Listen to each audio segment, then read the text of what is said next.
Você está ouvindo a mais um capítulo de uma das obras de Ellen Goldwhite. Para que você receba diariamente um novo capítulo, inscreva-se no canal, dê seu like e deixe seu comentário. Se estiver gostando, compartilhe em seus grupos de WhatsApp. Gratidão. Mensagens Escolhidas, volume 2, capítulo 34. Ocupação útil, melhor do que jogos. Educai homens e mulheres a criarem seus filhos livres de práticas falsas, segundo a moda, ensinando-os a serem úteis. As filhas devem ser educadas pelas mães a fazer trabalho útil, não meramente dentro de casa, mas também ao ar livre. As mães poderiam também educar os filhos até certa idade a fazer coisas úteis dentro de casa e fora. Há bastantes coisas úteis e necessárias por fazer em nosso mundo, as quais tornariam quase inteiramente desnecessária a prática das diversões. O cérebro, os ossos e músculos adquirirão solidez e força pelo uso com um propósito, concentrando-se em bons pensamentos e delineando planos que os hão de educar aos jovens, no sentido de desenvolver as faculdades do intelecto e fortalecer os órgãos físicos, o que implicará em pôr em uso prático os talentos que Deus lhes deu e com os quais poderão glorificá-lo. Isto foi claramente exposto perante nossa instituição de saúde e nosso colégio, como forte razão para serem fundados entre nós. Como, porém, foi nos dias de Noé e Ló, assim se dá em nosso tempo. Os homens têm buscado muitas invenções e se têm apartado largamente dos desígnios e caminhos de Deus. Perigo dos esportes. Não condeno o simples exercício de jogar bola, mas este mesmo em sua simplicidade pode ser exagerado. Estremeço sempre diante do resultado quase certo que segue na esteira dessas diversões.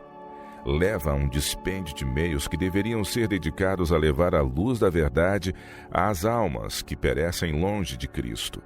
As diversões e dispêndio de meios para a satisfação própria, que passo a passo levam à glorificação do próprio eu e à educação desses jogos com o fim de desfrutar prazer, produz por essas coisas um amor e paixão que não são favoráveis ao aperfeiçoamento do caráter cristão. A maneira em que têm sido conduzidos no colégio não traz a aprovação do céu, não fortalece o intelecto, não enobrece nem purifica o caráter. Há tendências que seguem através dos hábitos e costumes e práticas mundanos, e os participantes se tornam tão envaidecidos e vangloriosos que no céu são considerados amantes dos prazeres mais que amantes de Deus. Em vez de tornar-se o intelecto fortalecido para realizar melhor trabalho como estudantes, para se tornarem cristãos mais habilitados a cumprir os deveres cristãos, a prática desses jogos lhes está enchendo o cérebro de pensamentos que lhes distraem dos estudos à mente. O caminho mais excelente. Ora, o mesmo poder de exercitar a mente e os músculos poderia imaginar maneiras e meios de uma espécie de prática muito mais elevada, fazendo o trabalho missionário que os tornaria cooperadores de Deus e educaria para mais elevada utilidade na vida presente mediante trabalho útil, que é um aspecto muito necessário na educação. Há muitas maneiras nas quais podem os jovens pôr a juros os talentos que Deus lhes confiou para promover a obra e a causa de Deus, não para se agradarem a si mesmos, mas para glorificar a Deus. A majestade do céu, o Rei da Glória, fez o infinito sacrifício de vir ao nosso mundo para que pudesse elevar e enobrecer a humanidade. Foi ele um obreiro perseverante, diligente. Lemos que ele andou fazendo o bem. Atos 10:38. Não é esta a obra que todo jovem deve procurar fazer, trabalhar segundo Cristo? Tendes o auxílio de Cristo. As ideias dos estudantes se ampliarão, serão de vasto alcance, e os poderes da utilidade, mesmo em vossa vida estudantil, hão de crescer continuamente. Os braços, as mãos dados por Deus, devem ser usados em fazer o bem que traga a aprovação do céu, de modo que possais ouvir afinal as palavras: bem está, servo bom e fiel. Mateus 25:21. Não penso, segundo a maneira em que o caso me foi apresentado, que vossos jogos de bola sejam conduzidos de modo que o registro dos estudantes, na estima daquele que pesa as ações, seja da espécie que traga recompensa aos participantes. Forme-se um grupo, mais ou menos segundo o plano da ordem do esforço cristão, e veja o que pode ser feito por todo instrumento humano de responsabilidade em matéria de observar e aproveitar as oportunidades de trabalhar pelo Mestre. Tem ele uma vinha na qual todos podem efetuar boa obra. A humanidade sofredora precisa de auxílio por toda parte. Os estudantes podem alcançar entrada ao coração dirigindo palavras oportunas, prestando favores aos que precisam mesmo de trabalho físico. Isto não será desonra para nenhum de vós e trará consciência da aprovação de Deus. Será isso o mesmo que entregar aos banqueiros os talentos que vos foram confiados para os usardes sabiamente. O negociar com eles, aumentá-los-á. Existem métodos de exercícios saudáveis que podem ser planejados e que serão benéficos tanto à alma como ao corpo. Há uma grande obra para ser feita, e é necessário que todo instrumento responsável se eduque no fazer essa obra de modo aceitável a Deus.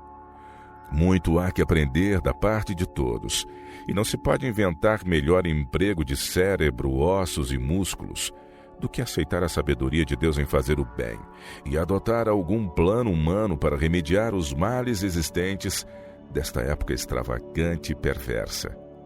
É nosso dever procurar sempre fazer o bem no uso dos músculos e do cérebro que Deus confiou aos jovens, a fim de que sejam úteis aos outros, tornando seus labores mais leves, procurar consolar os tristes, erguer os desanimados, dirigir palavras de conforto aos desesperançados, volvendo o espírito dos estudantes dos divertimentos e doidices, que muitas vezes os levam para além da atitude digna da varonilidade e feminilidade, para vergonha e desgraça. O Senhor deseja que nosso espírito seja elevado, buscando mais altos e mais nobres condutos de utilidade. Perigos para a espiritualidade. É a intenção, sinceramente, buscar a glória de Deus nesses jogos? Bem sei que tal não se dá. Perdem-se de vista os caminhos e propósitos de Deus. O uso que fazem do tempo seres inteligentes no tempo da graça invalida a revelada vontade de Deus, substituindo-a pelas especulações e invenções do instrumento humano, com Satanás ao seu lado para imbuí-lo de seu espírito. Mantende bem junto de vós a palavra de Deus. Por ela guiados sereis sábios, sereis constantes, inamovíveis, sempre abundando na obra do Senhor. Temos de nestes últimos dias vigiar em oração. O Senhor, Deus do céu, protesta contra a ardente paixão cultivada para conseguir a supremacia nos jogos que são tão absorventes. Em tempo algum de vossa vida, fostes colocados em lugar mais crítico do que agora, quando segues vossos estudos médicos em Ann Arbor. Satanás vigia todo meio pelo qual possa aproveitar-se para insinuar-se com suas astutas tentações para destruir a alma. Defrontarei sentimentos incrédulos em todos os homens inteligentes que se chamam cristãos. Apegai-vos à sabedoria que vos é revelada na palavra de Deus, pois se obedecerdes aos seus ensinos, ela vos vinculará ao trono de Deus. Agora, mais do que em qualquer outro período de tempo, estou temerosa de que cristãos como indivíduos se separem de Deus por perder de vista o modelo, Jesus Cristo, e pensem ser seguro andar entre as faíscas que acenderam, Isaías 50, verso 11, enganando a alma com pensar que seja o caminho do Senhor.